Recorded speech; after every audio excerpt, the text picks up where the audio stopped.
Hi friends, welcome to அம்மாஸ் world channel. இன்றைக்கி நம்ம டேஸ்டியான பலாப்பழம் அல்வா எப்படி செய்யலான்னு பார்ப்போம் வாங்க. அதுக்கு ஒரு 10 பீஸ் பலாப்பழத்தை ஒரு குக்கரில் ஒரு அரை டம்ளர் தண்ணி விட்டு ஒரு விசில் விட்டு வேக வச்சு எடுத்து வச்சுக்கோங்க.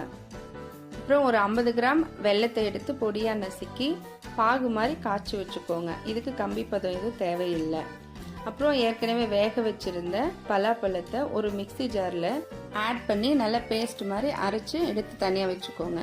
அப்புறம் அல்வா செய்கிறதுக்கு ஒரு வானிலையில் 3 ஸ்பூன் நெய் விட்டு முந்திரி பருப்பு 10 திராட்சை 10 சேர்த்து நல்லா பொன்னிறமாக வதக்கினதுக்கப்புறம் நம்ம அரைச்சி வச்சுருந்த பேஸ்ட்டை அதில் ஆட் பண்ணிக்கோங்க. ஆட் பண்ணி சிம்லே நல்லா ஒரு 5 நிமிஷம் வதங்கட்டும். வதங்கின பிறகு நம்ம கரைச்சி வச்சுருந்தோம் இல்லையா, அந்த பாகுவை எடுத்து அதில் ஆட் பண்ணிக்கோங்க. ஆட் பண்ணி ஒரு 10 நிமிஷம் நல்லா சிம்லே வச்சு நல்லா வதக்கிட்டே இருங்க. வதங்கி கொஞ்சம் கெட்டியாகிற வரைக்கும் கைவிடாமல் கிண்டிகிட்டே இருக்கணும்.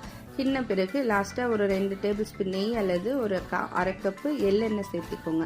எள்ளெண்ணெய் சேர்த்துனதுக்கப்புறம் ஒரு பிஞ்சு ஏலக்காய் தூள் சேர்த்து நல்லா கெட்டியாகிற வரைக்கும் கிளறி இருக்குன்னா பலாப்பழம் அல்வா தயார். ஹெல்த்தியாக சாப்பிடுங்க, ஹாப்பியாக இருங்க. Thank you friends. இதை பிடிச்சிருந்தா லைக் பண்ணி கமெண்ட் பண்ணி சப்ஸ்கிரைப் பண்ணுங்கள்.